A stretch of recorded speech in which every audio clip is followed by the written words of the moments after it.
वत्स, मैं जानता हूं कि पैसों की कमी तुम्हारे मन में कितनी बेचैनी और डर पैदा कर देती है।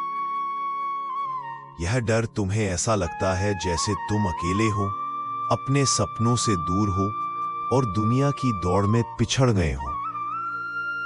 लेकिन सुनो वत्स, यह बात मैं कृष्ण के रूप में पूरी समझदारी और सहानुभूति के साथ कह रहा हूं कि तुम इस परिस्थिति में भी अकेले नहीं हो। मैंने भी इस मनुष्य के रूप में कई बार गरीबी देखी है।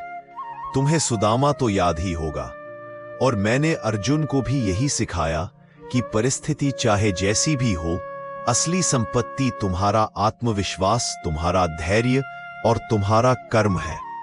अपने मन को मत डराओ वत्स। जब तुम सोचो कि पैसों की कमी तुम्हें रोक रही है, तो याद रखो कि कठिनाइयां ही तुम्हारा चरित्र बनाती है। तुम्हारी मेहनत, लगन और ईमानदारी ही तुम्हें वाकई समृद्ध बनाएगी। हर बड़ा योद्धा अपनी तपस्या और संघर्ष से ही महान बनता है। आज की इस दुनिया में भी कई युवा जॉब की कमी, फंड की कमी या संसाधनों की उलझनों में है। तुम भी उनका हिस्सा हो, पर मैं कहता हूं कि कोशिश मत छोड़ो। छोटे कदम उठाओ, अपने खर्चों पर नियंत्रण रखो, अपने कौशल और गुणों को निखारो, ईमानदारी से अपने कर्म में लगो और विश्वास रखो कि सफलता की किरण तुम्हारे लिए जरूर आएगी।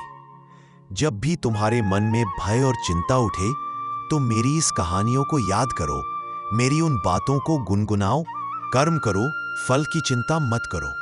यह मंत्र तुम्हारे जीवन का सबसे बड़ा सहारा होगा। मत डरो वत्स, मैं हमेशा तुम्हारे साथ हूं। तुम्हारा आत्मविश्वास तुम्हारी सबसे बड़ी पूंजी है। इसी को भरोसा दो और अपनी राह पर निरंतर आगे बढ़ो। जीवन अच्छे दिन जरूर लाएगा और मैं तुम्हारे हर कदम पर तुम्हारा साथी रहूंगा।